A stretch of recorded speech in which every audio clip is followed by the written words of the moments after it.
Tekstil Indonesia tak pernah lelah Bismillahirrahmanirrahim. Assalamualaikum warahmatullahi wabarakatuh. Baraya Podcast produk tekstil. Kita coba untuk mengunjungi rumah produksi SGM. Dalam hal ini kita akan coba ngobrol dengan pengelolanya nih, ya nanti kenalan ya. Nanti kenalan juga. Rumah produksi ini berada di lingkungan Kelurahan Sukamiskin, dan inilah pengelolanya. Nanti kita kenalkan dan mempersingkat waktu. Silakan Teteh untuk menjelaskan, memperkenalkan diri. Assalamualaikum, nama saya Sintia Asmawati. Lahir di Bandung, terus Biasa aja. menikah tahun 2000. Terus udah menikah langsung punya usaha apa sih? Merintis usaha di bidang jahit menjahit sama suami. Oke, siap. Baraya keluarga semua, inilah Teh Sintia Asmawati ya, seorang usahawan ya, calon bos besar gitu ya. Dia bergerak di bidang konveksi rumahan ya, masih UMKM, belum perusahaan besar. Kita akan sedikit wawancara Teh Sintia ya. Ada beberapa nih pertanyaan ya, sebagai motivasi lah. Sejak kapan usaha ini berdiri dan bagaimana sejarahnya nih? Sejarah tadi sedikit sudah disampaikan. Ini dari tahun 2000, udah menikah. Setelah menikah gitu. Setelah menikah, terus saya kan bisa menjahit. kursus menjahit. Terus suami juga bisa menjahit. Terus kita diskusi kenapa enggak gitu, dipadukan kerjasama sama suami untuk buka jahitan. Oh, jadi latar belakang Teh Sintia juga jago menjahit, berarti kan? Suami jago menjahit. Oh, Teh Sintia pernah kursus. Kalau suami? Suami mah kerja di bidang menjahit. Nah, untuk menjahit. Jadi nyambung atau tuh ya? Jodohnya pas ya. Alhamdulillah. Alhamdulillah. Selanjutnya Teh Sintia, apa yang mendorong Anda memilih usaha konveksi? Yang mendorong Anda memilih usaha konveksi? Banyak sih, manfaat kelebihannya gitu. Di samping saya kan belajar, terus punya keahlian di situ. Karena kursus tadi ya? Karena kursus. Manfaat yang lainnya bisa sambil ngurus rumah tangga, nggak usah jauh-jauh, bisa dibagi-bagi di rumah. Nanti kalau ada kerjaan agak nyantai bisa perhatikan anak gitu. Nah, iya. Jadi istilahnya ya kan usaha rumahan ya, di sini meskipun bekerja tapi tidak meninggalkan kewajiban sebagai seorang istri ya, untuk mengurus suami dan anak gitu kan. Oke, selanjutnya apa nih motivasi, visi dan misi ke depan, kira-kira visi dan misi ke depan, cita-cita lah gitu lah. Pengen mengembangkan usaha lebih luas lagi, kalau bisa meng-Indonesia, kalau bisa lagi mendunia. Iya dong. Nah, selama ini nih, tadi kan dari tahun 2020 ya, tahun 2020 mulai mendirikan usaha rumah produksi ini. Nah, kira-kira sudah menyerap tenaga kerja berapa orang? Alhamdulillah baru 4 orang. Oh, dari wilayah kita sendiri, dari sini gitu. Masih saudara, masih tetangga. Iya, KKN dong. Bukan KKN, kakak nolong kawan-kawan gitu. Ya, alhamdulillah, artinya berarti keberadaan rumah produksi NJM ini juga bisa membantu memberdayakan masyarakat di sekitar. Nah, mudah-mudahan ke depan melalui visi dan misi ini bisa lebih berkembang lagi, bisa nambah lagi karyawannya, insya Allah. Ini selanjutnya nih, motivasi paling besar nih dalam memulai bisnis, menjalankan bisnis ini, motivasi yang paling besar, cita-cita lah. Motivasi yang paling besar, pengen bermanfaat buat sebanyak-banyak orang. Amin. Itu motivasi yang paling mendalam. Berarti dalilnya koiruminas anfa'ukum rinas ya. Jadi sebaik-baik orang itu adalah orang yang bermanfaat untuk orang lain. Subhanallah. Selain bermanfaat untuk keluarga, Ya, ya jelas dong ya. Selain untuk keluarga juga untuk saudara-saudara kita yang lain. Selanjutnya nih, bagaimana alur proses produksi dari awal hingga akhir? Alur prosesnya nih, ya kita bikin mulai dari belanja kain kan? Nah, belanja kain sama kadang-kadang ada yang konsumen juga bawa sendiri kan kita selain memproduksi terima juga jahitan Dari luar. konsumen, dari konsumen langsung yang bawa kain terus kita yang bikin pola ya, pola sampai proses menjahit sampai jadi sampai selesai gitu. sampai selesai. Ya itu sudah berarti secara kompetensi dan keahlian di sini sudah mumpuni kan? Ya artinya dari mulai yang katakan mulai dari datang bahan, lalu kita memolah sesuai dengan ukuran konsumen, Ya, lalu menjahitnya dan sampai barang jadi. Wah sudah luar biasa ini Bu. Teteh ya. alhamdulillah sih udah mau 25 tahun aku jualan. Nah, ini usaha. Bagaimana mencari dan bekerja sama untuk memasok bahan baku. Nah ini selama ini yang memasok, ada yang memasok bahan baku atau kita sendiri yang nyari?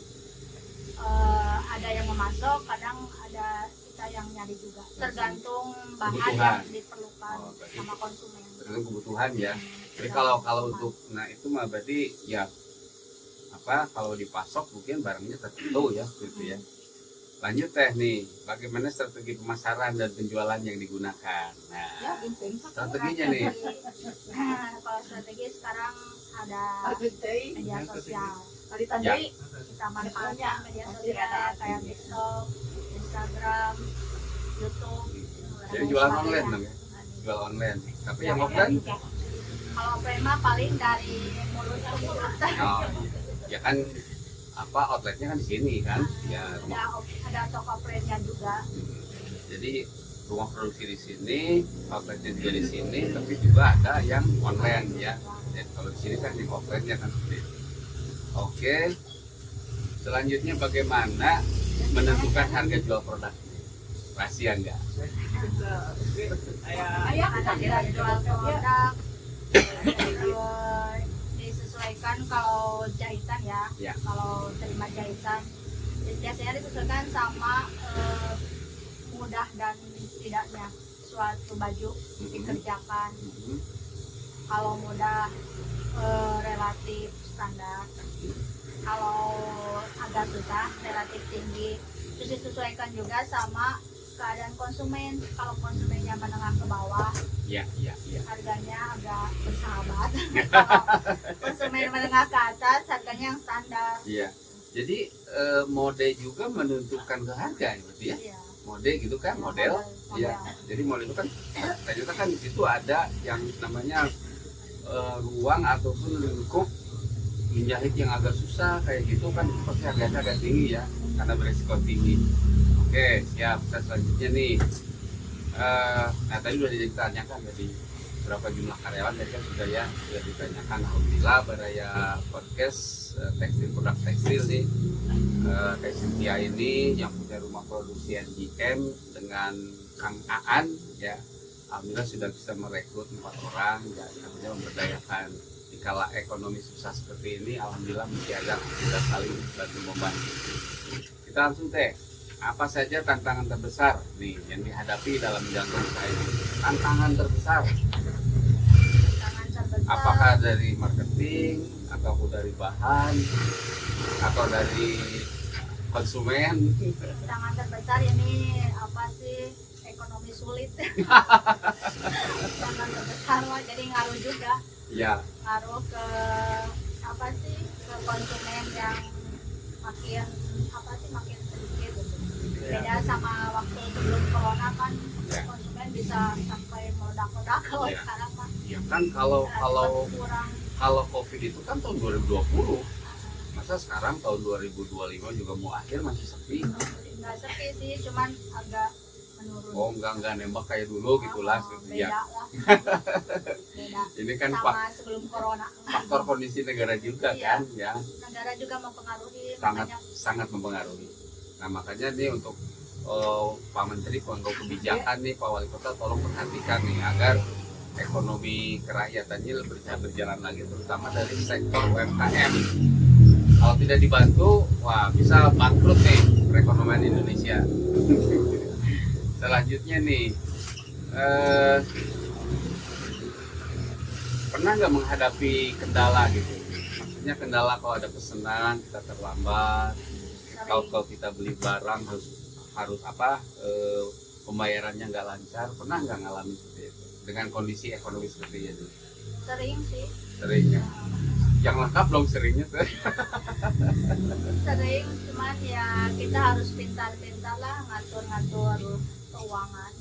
Oh iya, jadi Ya jelas. nggak oleng. Berarti di sini dari sisi apa marketing dan apa pengelola keuangan yang harus betul-betul dikelola dengan baik, ya. Sehingga perputaran antara apa Pengeluaran sama pemasukan. nah pengeluaran pemasukan sama pengeluaran itu bisa stabil. Kan juga ada perusahaan yang menganut first in first out gitu ya, artinya first in out itu jadi keluar masuk pertama, keluar juga pertama. Nah itu untuk kayak untuk seperti ini, seperti yang pesanan tadi, kan datang nih pesanan, nah, ini terus datang lagi, yang kerjakan yang mana dulu, yang pertama apa yang kedua? Tergantung. Oh ke tergantung. apa sih waktu mau dia pakai. Oh, jadi udah ada perjanjian khusus ya sehingga Kalau tidak. misalkan konsumen pengen agak lama ya Ya. ya dilamain. Kalau konsumen pengen cepat atau kan kalau ada acara pesta kan biasanya harus tepat waktu. Oh iya, iya. Nah, itu yang diduluin biasa. Ya artinya berarti kan ada perjanjian waktu. Ya, seperti itu. Artinya kita tidak melalaikan sebuah pekerjaan. Artinya datang yang pertama kok yang dikerjakan yang kedua. Padahal yang pertama ini kita kan sudah ada perjanjian. Oh tanggal sekian. Sehingga kita bisa mengatur limit waktu ya. Oke, selanjutnya nih. Bagaimana mengikuti tren model dan desain pakaian? Untuk kita yang model kita harus pintar-pintar kita harus referensi. Kan kalau harus terus-terusan aktif di media. Ya. Oke, jadi rumah produksi ini tuh tidak fokus toh sama seragam, tidak. Karena di sini kan ada tuh jual seragam sekolah. Ya, Jadi hal-hal model yang lain pun menerima berarti kan, dari majahit, menerima jahit. Ya, terus mungkin terus robak, dari majahit terus robak, seragam sama perlengkapannya juga ada. oh, ada ya seperti itu ya. Nah ini nih terakhir nih, berapa modal awal yang digunakan ya Teh Silvia untuk merintis tadi tahun 2002 2000 ya, tahun 2000 ya, berapa modal yang dipunya? Modalnya gede banget ini, soalnya modal rumah, garasi. Garasi tapi ini garasi orang tua, Ya. jadi nggak terlalu makan modal besar sih. Ya. Terus kita udah punya keahlian, Punya ilmu ya. jadi punya ilmu dalam menjahit, jadi modalnya ilmu yang kita punya itu jadi modal. Ya kan ini meskipun katakan garasi ini kan aset ya, aset itu kan bisa dikonversi menjadi uang tergantung dengan ukuran bangunannya itu sendiri. Terus modal awal kan mungkin harus punya mesin ya, kan mesin juga nggak hanya mesin Oh jahit. iya benar, lupa. Ini kan berarti di sini Mesin sarana jahit, mesin kompres. ya. Kalau gedung ini kan maksudnya sarana. Kalau prasarananya itu kan mesin jahit, mesin obras, mesin apa lagi? Kira-kira ada Mesin bordir. mesin bordir juga ada. Nah, itu kan modal awal. Di samping modal keinginan dan kemauan yang kuat, itu kan? Itu nomor satu. Nomor satu. Nah, terus selanjutnya nih, bagaimana menghitung keuntungan dan mengelola arus kas? Rahasia kayaknya ya. Nanti Soalnya sobat. kalau di apa sih di ungkapan di sini terlalu vulgar ya. Ya, jadi kan kalau privasi, takut nanti orang kan salah pamer atau gimana gitu ya, cuma privasi lah pribadi. Nah sekarang terakhir Teh Cynthia ya, pesen nih ya, karena kalau dilihat dari sisi usia Teh Cynthia itu masih muda, ya kan? Artinya masih Enggak, udah 46. ya masih muda lah, masih kategori Gen Z kan gitu. Nah ini bisa nggak menyampaikan pesan untuk teman-teman yang masih usia di bawah Teh Cynthia untuk berkarya lah seperti itu. Jadi jangan hanya membawa map gitu ya, bawa map ngelamar pekerjaan itu belum tentu. Tolong kasih motivasi ke teman-teman, mangga. Buat teman-teman ya yang mau merintis usaha harus punya mental yang bagus. Terus selain modal ya, selain modal materi, dalam diri kita juga harus punya kesiapan kayak mental, kayak ilmu. Kalau pengen punya usaha sendiri, jangan pantang menyerah meskipun banyak tantangan. Harus bisa melewatinya, jangan gampang menyerah. Soalnya kalau merintis usaha itu nggak mudah ya. Prosesnya panjang untuk untuk usaha kita akan sukses atau enggaknya kan kadang-kadang kalau lagi merintis ragu-ragu gitu. Tapi dengan perjuangan, dengan konsisten, dengan Doa ya. kesabaran, insya Allah itu bakal tercapai. Amin. Seperti itu. Jadi cobalah, soalnya kalau di Indonesia jarang ya orang yang mau merintis, kebanyakan inginnya bekerja di orang lain. Tapi kenapa enggak kita sebagai generasi muda, apalagi kalau sekarang ya susah kan cari pekerjaan. Betul, betul. Cobalah untuk belajar merintis perusahaan kita sendiri. Itu lebih mengasihkan, lebih buat kalau menurut saya ya, yang udah pengalaman. 2 tahun 2000 berarti sekarang 2005 ya. Berarti 20 tahun berarti kan? 25 tahun. 25 tahun kan merintis dari nol, ini kan artinya seperti itu ya. Benar loh, sahabat podcast semua, Baraya Tekstil, produk tekstil, alhamdulillah nih Teh Cynthia sudah memberikan sebuah support buat teman-teman semua, terutama kaum Gen Z. Jangan pantang menyerah dalam menjalankan usaha. Nah, yang pertama itu, terus yang keduanya juga jangan sampai kita di tengah jalan. Lebih baik kita mendirikan perusahaan daripada kita bekerja di perusahaan, gitu ya Teh Cynthia. Oke, terima kasih para podcast semua. Mohon maaf bila dalam bincang-bincang ini ada hal yang kurang berkenan. Terima kasih. Assalamualaikum warahmatullahi wabarakatuh. Atur nuhun Teh Cynthia. Ya, sama-sama.